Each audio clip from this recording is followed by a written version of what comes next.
Sejam muito bem-vindos a mais um episódio do FaceCast. E hoje eu gostaria de agradecer mais uma vez o Dr. Bruno Prado. Oi, Fabi, tudo bem? É um prazer estar aqui com você hoje, participando desse podcast.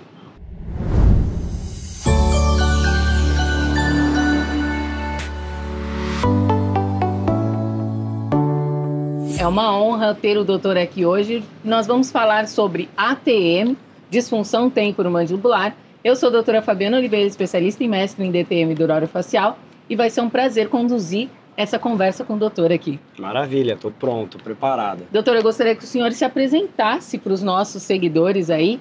Qual é a experiência que o doutor tem hoje em cirurgias de ATM? Eu venho dos dois mundos. Eu sou cirurgião bucomaxilofacial e sou especialista em dor orofacial e disfunção temporomandibular. Então, ao longo da minha carreira, eu consegui mesclar as duas partes, a parte cirúrgica com a parte clínica, né? Principalmente porque o paciente dificilmente vai vir com uma queixa só e dificilmente o tratamento vai ser uma coisa só.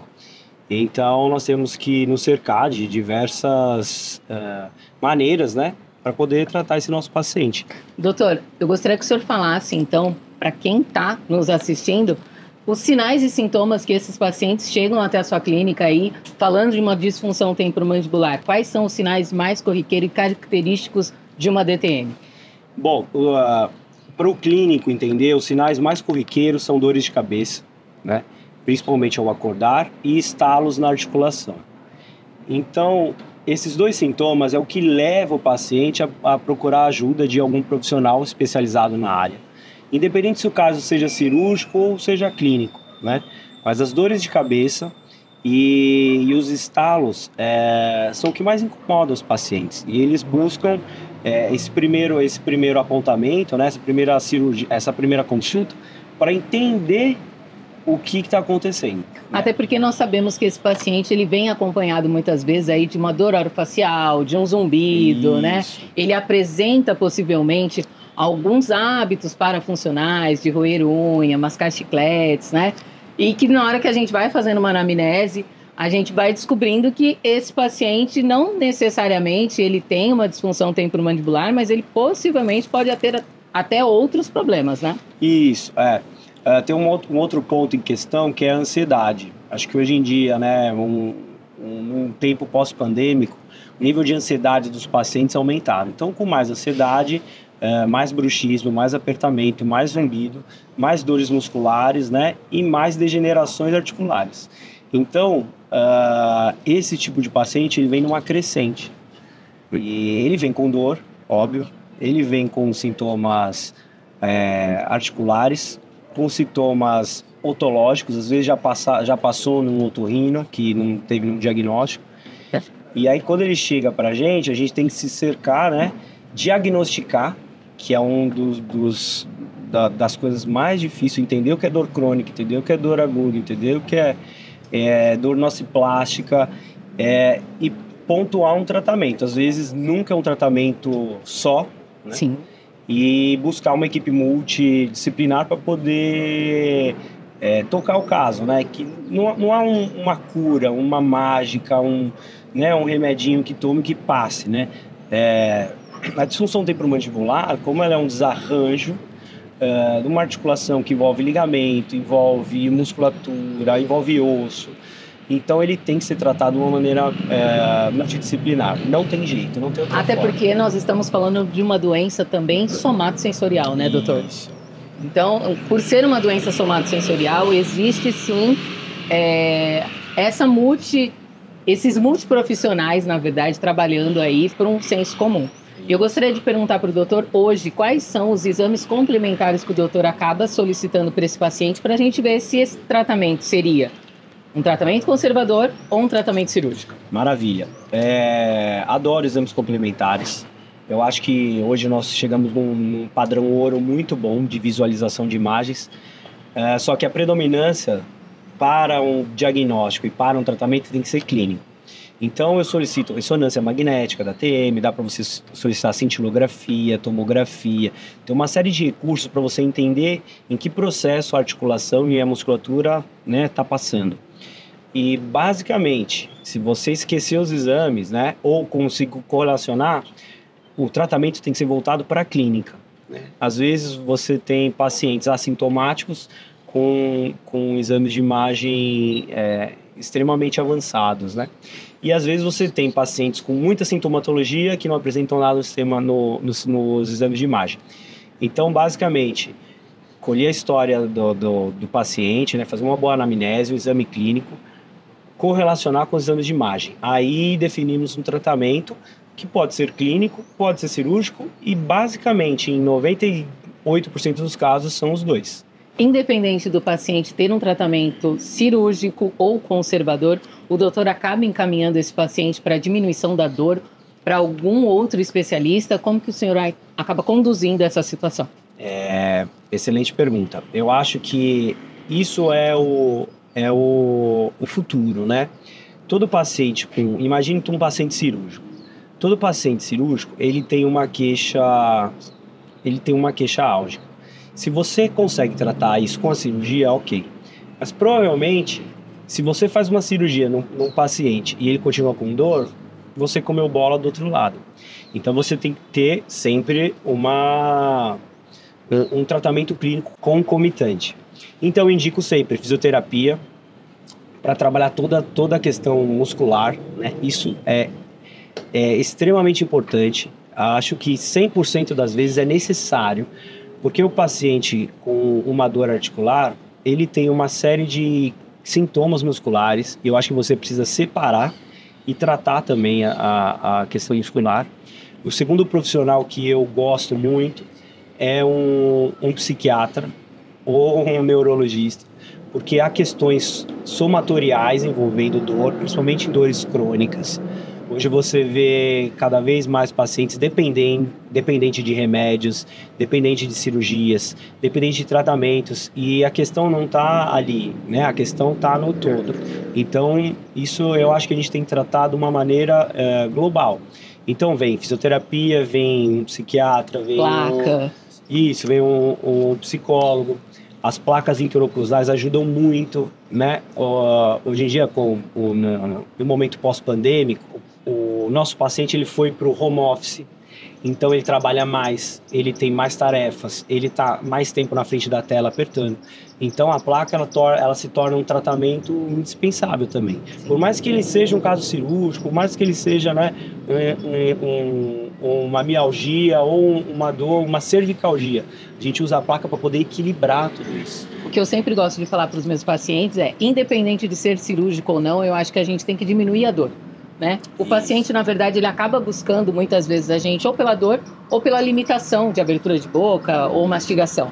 Então, a gente ajudando esse paciente nessa diminuição de dor ou na melhora aí da limitação do movimento, eu acho que o paciente já ganha muitos benefícios, né? Isso, e hoje em dia, é engraçado, há 10 anos atrás não existia esse tipo de paciente. Hoje eu opero muitos pacientes que a queixa é única e exclusivamente o estalo. Então, pacientes jovens, eles se sentem incomodados, eles se sentem excluídos socialmente. Então, há uma necessidade de fazer uma cirurgia, né? Por mais que hoje ela seja minimamente, seja bem mais avançada, pelo barulho. Os pacientes não aguentam mais conviver com barulho. Por mais que ele não seja patológico, seja até fisiológico, os pacientes, eles têm uma nova indicação que é fazer a cirurgia pelo barulho. Os pacientes não aguentam mais. Foi importante o doutor destacar, na verdade, esse procedimento minimamente invasivo. Nós sabemos que tem aí várias cirurgias da ATM, e daí inicia-se geralmente uma cirurgia de ATM através da artroscopia. Isso. Né? Então nós temos a artroscopia, de repente alguns pacientes passam pela ancoragem, em quadros mais graves o paciente vai aí para uma prótese de côndilo. Eu gostaria que o doutor falasse brevemente entre essas cirurgias, qual seria o passo a passo para o paciente evoluir para uma prótese de côndilo? Exatamente. Vou começar do final, tá? As indicações para próteses articulares são degenerações muito severas. Então, esse é o último estágio. Esse é o último recurso que a gente tem para poder oferecer para o paciente para devolver uma anatomia funcional, né? E manter a abertura de boca, né? Manter uma nova articulação. Então, são as próteses articulares. Voltando daí, uma articulação hoje degenerada, no estágio inicial, Procedimentos minimamente invasivos são excelentes, como a artrocentese, que é uma lavagem simples da articulação, uma artrocentese vídeo assistida, que são as artroscopias. Hoje também, através das artroscopias, você consegue fazer inúmeras manobras para você dar mais conforto e melhorar essa anatomia articular. Você consegue tratar as fibroses, você consegue fazer uma cauterização, uma infiltração. Então, a maioria, cerca de 90% das cirurgias de ATM são minimamente invasivas. Partindo daí, grandes degenerações que não chegam ainda na prótese, nós optamos pela discopexia, que hoje em dia acho até meio simplório falar de discopexia, né? Você nunca faz só o reposicionamento do disco. Para quem não sabe, a discopexia é basicamente pegar um disco luxado e colocar no lugar e ancorar, colocar duas âncoras. Hoje você consegue acrescentar procedimentos, por exemplo, eminectomia, você deixa uma fossa mais rasa para esse disco ter um pouco mais de movimento dentro da articulação, né? Você consegue fazer muito, você consegue fazer uma condilectomia quando tem uma indicação, você consegue fazer muita coisa e o melhor, né? Por mais que não seja uma cirurgia minimamente invasiva, é uma cirurgia muito evoluída, né? Você consegue fazer muitas coisas com acessos bem pequenos. E a recuperação desses pacientes também muito mais rápida, né? E a recuperação bem mais rápida. Precisa muito de um trabalho multidisciplinar também na recuperação da cirurgia de ATM. Eu acho que é de total importância, né? Por conta da função. Eu não consigo hoje não ter uma cirurgia articular e não ter uma fisioterapia pós-operatória. Pacientes de prótese, óbvio que requer um rigor maior na fisioterapia, né? Até para a desinserção de alguns músculos mastigatórios. O paciente da discopexia também tem que ter uma fisioterapia precoce para poder conseguir uma boa abertura de boca, né? Reposicionar o disco. E o paciente da artroscopia, que seria o procedimento mais leve, também, né? Ele é um paciente que precisa ser cuidado, ele precisa ser tratado com edema local, né? Você precisa abrir também, trabalhar essa musculatura, né? Para que a cirurgia dele seja o melhor possível, né? Para que ela tenha sucesso, que é o que a gente busca. A gente nunca entra num procedimento cirúrgico para não ter sucesso. Só que uma parte desse sucesso está correlacionado ao tratamento pós-operatório que ele vai receber do fisioterapeuta. Sim, é de extrema importância na hora que o paciente acaba fechando uma cirurgia, ele pensar também no pós-operatório. Geralmente os pacientes acabam pensando na cirurgia, no ato cirúrgico, no profissional que vai realizar e às vezes acaba esquecendo do pós-operatório, que é de extrema importância até para o sucesso total da cirurgia. E na fisioterapia não é diferente, né? A gente tem todo um protocolo de tratamento onde a gente acaba fazendo aí um protocolo mesmo, onde a gente faz a diminuição da dor, a melhora da abertura de boca, a melhora do fortalecimento muscular, para esse paciente ter um retorno muito mais rápido e muito mais saudável, né? E hoje em dia as pessoas, elas querem um tratamento e com uma melhora rápida. Sim. É um fast recover, né? A pessoa quer operar, mas quer jogar bola no dia seguinte, no final de semana. Então, ele tem que pôr na cabeça que a cirurgia é um passo, a reabilitação com a fisioterapia é o segundo passo. Se ele entender que o melhor dos mundos para ele é unir esses dois, é onde a gente tem o sucesso das cirurgias. E naqueles casos mais complexos, ainda tem uma cirurgia ortognática envolvida aí nisso tudo, né, doutor? Isso, a cirurgia ortognática, é bom desmistificar, ela não trata a dor em si. Sim. Né? Ela é uma cirurgia dos maxilares, ela coloca os ossos maxilares no lugar. Não tem uma evidência científica que ela trate a dor, só que o simples fato de você reposicionar o côndilo no lugar certo e dar estabilidade oclusal, isso dá um alívio muito grande para uma articulação que vem sofrendo há muito tempo. Em pacientes, por exemplo, classe 2, que tem aquele queixinho para dentro, que tem um côndilo bem pequeno, aquele paciente ele sofre com dores horrorosas a vida inteira. Ele faz uma ortognática, ele reposiciona o côndilo, né, na posição fisiológica, ele tem estabilidade oclusal, ele fala assim, minha dor acabou. Então é exatamente assim, não se vende uma ortognática para a dor, mas os ganhos que você tem fazendo uma cirurgia ortognática para o restabelecimento de uma articulação favorável é enorme. Então assim, todo paciente que faz cirurgia ortognática, ele vai ter ganhos com a estabilidade articular também. E é importante salientar que esses pacientes, geralmente classe 2, são aqueles pacientes que mais sofrem, porque são aqueles pacientes que têm apneia, são aqueles pacientes que roncam, e a cirurgia ortognática, junto com a cirurgia da ATM, vai trazer um benefício muito grande para esse paciente, a nível respiratório, a nível funcional e a nível social, né, doutor? Isso. Porque a gente está falando de pacientes que roncam aí há quantos anos, né? Nós passamos por várias fases na cirurgia ortognática. Eu já tenho um pouco de estrada, então eu posso falar disso. E eu peguei ortognática desde lá do começo. Eu estou com quase 20 anos de formado. Então é bastante coisa aí que eu tenho para falar. A ortognática, antes ela era puramente oclusionista. A pessoa queria encaixar a mordida. Então se amansar a maxila, se recuar a mandíbula, tanto faz. Encaixando a mordida em classe 1, beleza, o paciente vai para casa. Resultados estéticos pouco favorável, resultados respiratórios também pouco favorável.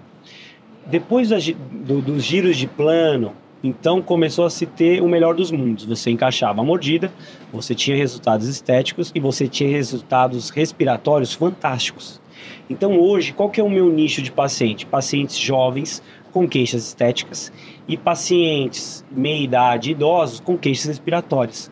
Então a cirurgia ortognática, ela migrou daquela escola de encaixar dente, oclusionista, né, gnática que a gente fala, para uma cirurgia evoluída, para uma cirurgia que trata a apneia obstrutiva do sono, coisa que procedimentos pregressos de otorrinolaringologistas que tinham pouco ganho. Então você ganha o paciente pela respiração, ganha o paciente pela estética e encaixa os dentes. E agora uma dúvida minha. Eu gostaria de saber, esses pacientes que apresentam uma apneia e que precisam fazer uma cirurgia ortognática junto com uma cirurgia de ATM, o doutor acaba fazendo no mesmo ato cirúrgico? Dá para fazer as duas cirurgias minimamente invasivas ou precisa ser uma cirurgia um pouquinho mais, como eu poderia dizer, mais complexa? Cada caso é um caso, claro. Mas tem evidências na literatura que você pode sim fazer as duas cirurgias juntas, né, com bons resultados. O grande segredo da ortognática é você ter um bom reposicionamento do côndilo. Excelente. Só que como você vai ter um bom reposicionamento do côndilo se você tem um disco deslocado? Então isso é algo que na década de 2000 se perguntava muito. Falou, poxa, mas vou fazer uma baita cirurgia e vou deixar o meu disco deslocado, né? Então o cirurgião Larry Wolford, né, falou, não, vamos fazer o seguinte, vamos fazer a cirurgia ortognática e reposicionar esse disco que já está fora da posição. Então, basicamente, se você tem uma articulação degenerada, principalmente nos pacientes classe 2, já naquela meia-idade, né, 50 anos mais, que já tem queixas articulares, é óbvio, a gente tem que otimizar hoje. A gente tem que fazer a cirurgia ortognática concomitante com a cirurgia de ATM. Se vai ser minimamente invasiva, uma cirurgia aberta, tanto faz, mas pelo menos é um passo cirúrgico só. Entendi. O doutor acabou falando aqui de alguns processos degenerativos e eu gostaria de saber, hoje você faz algum procedimento dentro do seu consultório para pacientes que apresentam esse processo degenerativo? E daí a gente sabe que existe uma classificação, né, dessa degeneração, classe 1, classe 2, classe 3. E se você acaba fazendo isso para os seus pacientes antes de ir para uma cirurgia do centro cirúrgico? Olha, dá para fazer. Eu faço poucas coisas. O que dá pra gente fazer no consultório é a aplicação de ácido hialurônico de alta densidade. É um procedimento simples, rápido, é um procedimento que você faz ali em 2, 3 minutos, com pouca invasibilidade, só que ele entrega também muito pouco, entendeu? Então, para pacientes que estão na espera de uma cirurgia, ou não podem operar agora, ou estão num tratamento ortodôntico para fazer uma cirurgia ortognática, para fazer uma ATM, e não tem uma previsibilidade de cirurgia no momento, acho ótimo. Estabiliza ele com placa, faz a aplicação do ácido hialurônico, né? O ácido hialurônico funciona como uma graxa. Então você pega uma fechadura que está lá sofrendo, tadinha, sem graxa, e você põe graxa na articulação. Eu tenho um caso de uma paciente que eu vou fazer prótese de ATM, né? Ela teve uma reabsorção condilar idiopática pós-cirurgia ortognática. Então, vou fazer as próteses de ATM e refazer a ortognática dela. Só que isso leva tempo, né? Ela tem que fazer um novo preparo ortodôntico. Então, essa paciente eu estou monitorando e eu faço aplicações de ácido hialurônico a cada 6 meses. A previsão dela, ela operar do meio para o final do ano que vem. Então, se precisar fazer uma aplicação de ácido, a gente faz. Melhora, uma melhora rápida, né?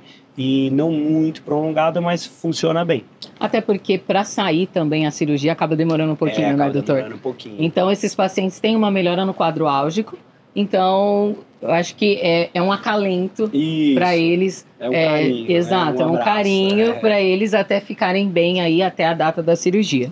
O doutor acabou falando aqui de alguns pacientes que estão em processos ortodônticos, que estão em tratamento ortodôntico. Eu acabo recebendo muitos pacientes que estão em tratamento ortodôntico e que estão reclamando muito de estalidos, né, na região da TM. Tem alguma coisa a ver? Tem correlação aparelhos ortodônticos com uma disfunção temporomandibular? Bom, cientificamente não. Mas, se você olhar, as pessoas, os ortodontistas, eles olham os dentes. Então, eles movimentam esses dentes. Sim. Não importa o aparelho. Pode ser um Invisalign, pode ser um aparelho fixo. O dente está numa posição e vai para outra. Ótimo. Essa movimentação dentária, ela tem um problema. Alguém é obrigado a se compensar para poder fazer com que esses dentes movimentem. E, obviamente, essas articulações, geralmente, os pacientes que apresentam essa sintomatologia já tinham alguma sintomatologia antes do tratamento ortodôntico, né? E aí, óbvio que com o uso do aparelho, isso aí vai se intensificando, né? Tem uma outra coisa que é um pouco duvidoso, mas que está em pauta. Pacientes com bruxismo e aparelho ortodôntico, você não tem muito para onde correr, né? Porque ele está com um dispositivo na boca, você não consegue colocar uma placa, né? Você precisa atrás de outros recursos, botox. Pacientes com Invisalign e apertamento, você acaba tendo uma melhora no quadro de dor. Também não tem evidência científica nenhuma. Mas clinicamente, querendo ou não, óbvio que não é uma placa especial para o bruxismo, mas é um dispositivo que interpõe os dentes, né? E para algumas dores musculares ele gera um alívio. Também não pode ser vendido como um aparelho que trata a dor, né? Mas em alguns pacientes eu vejo que, principalmente pacientes bruxistas, né, que apertam, tem um pouco de alívio com o Invisalign. Agora, aparelho fixo, não. Se o paciente tem um sintoma antes e põe aparelho, ele vai ter um sintoma depois. Tanto é que recomendo, né, tratamento da DTM antes da ortodontia. Sim, então aqueles pacientes que apresentam aí dores musculares, dor de cabeça, zumbido, existe tratamento e não é apenas um tipo de tratamento. Existe aí artrocentese, ancoragem, prótese de côndilo. O paciente não precisa ter medo, porque são soluções aí minimamente invasivas, onde a gente consegue identificar com a ressonância, tomografia, para todos esses pacientes, e que a recuperação também é muito rápida. Isso evoluiu muito, né? Iniciou pelas cirurgias artroscópicas da ATM e hoje ele já foi para o lado das cirurgias minimamente invasivas da cirurgia ortognática. São cirurgias que você descola muito menos o tecido, você tem uma recuperação mais rápida. Então, basicamente, aquela morbidade toda, aquele processo todo de recuperação, ele é diminuído pelas pequenas incisões e pelo início precoce da fisioterapia. De novo, você aliando os dois mundos, né? Quem ganha é sempre o paciente. Então não dá para o paciente correr, ele precisa realmente fazer fisioterapia, né, doutor? Ele precisa fazer fisioterapia independente da cirurgia, exatamente. Ou tratamento conservador, ou tratamento cirúrgico, esse paciente vai precisar fazer fisioterapia. E eu quero agradecer mais uma vez, em nome da DortiMed, a presença do doutor aqui. Eu gostaria que o doutor deixasse suas redes sociais para contatos para esses pacientes. Quem quiser me procurar, no Instagram tá Bruno Prado 8. Eu tenho um curso de cirurgia ortognática, de osteotomias e fixações. Abre mais ou menos umas 3, 4 turmas ao ano. É um curso básico, porque hoje o aluno ele sai muito cru, né? Principalmente em relação à ortognática e ATM, nas residências. Então, é um curso voltado para o especialista, né, que quer ser iniciado nesse mundo, e para o especialista que já faz alguma coisinha, quer reciclar, né? Eu falo de osteotomias, das diferenças, falo de diversas fixações, o que é melhor ou não. Então, quem quiser tá nas minhas redes sociais aí. E você que gostou do nosso conteúdo, siga, compartilhe e comente, tá bom? Muito obrigada e eu fico por aqui.